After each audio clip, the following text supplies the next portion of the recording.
دیکھو بھائی، جو شرعی مسافر ہوتا ہے اس کے لیے 77 کلومیٹر یا اس سے زیادہ،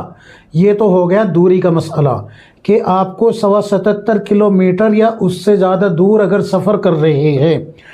اور 15 دن سے کم کا سفر کر رہے ہیں تو اب آپ شرعی مسافر ہے، اب آپ شرعی مسافر ہے۔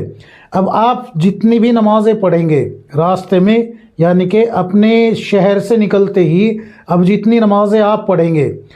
سفر میں، اور جہاں مقام پہ آپ جا رہے ہیں 15 دن سے کم کی نیت کر کے جا رہے ہیں، تو اب آپ شرعی مسافر ہے۔ اب آپ مکمل نماز نہیں پڑھیں گے، بلکہ ظہر کے 4 فرضوں کو 2 پڑھیں گے، عصر کے 4 فرضوں کو 2 فرض پڑھیں گے، عشاء کے 4 فرض کو 2 فرض پڑھیں گے، مغرب کے 3 ہی پڑھیں گے، فجر کی 2 ہی پڑھیں گے، وتر مکمل پڑھیں گے، فجر کی سنتیں پڑھیں گے۔ اگر آپ کے پاس وقت ہے تو پھر آپ جو ہے دیگر سنتیں بھی پڑھ لیجئے، جیسے کہ ظہر کی سنتیں ہیں اور عشاء کی 2 سنتیں ہیں، وہ بھی پڑھ لیجئے۔ اگر آپ کے پاس وقت نہیں ہے تو ان سنتوں کو چھوڑ سکتے ہیں، لیکن فجر کی سنتیں آپ کو پڑھنی ہی ہوگی اور وتر بھی آپ کو پڑھنے ہی ہوگے۔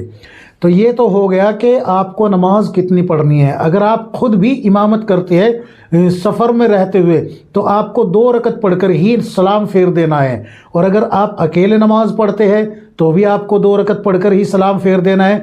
ظہر، عصر اور عشاء میں، ٹھیک ہے نا۔ اور اگر آپ کسی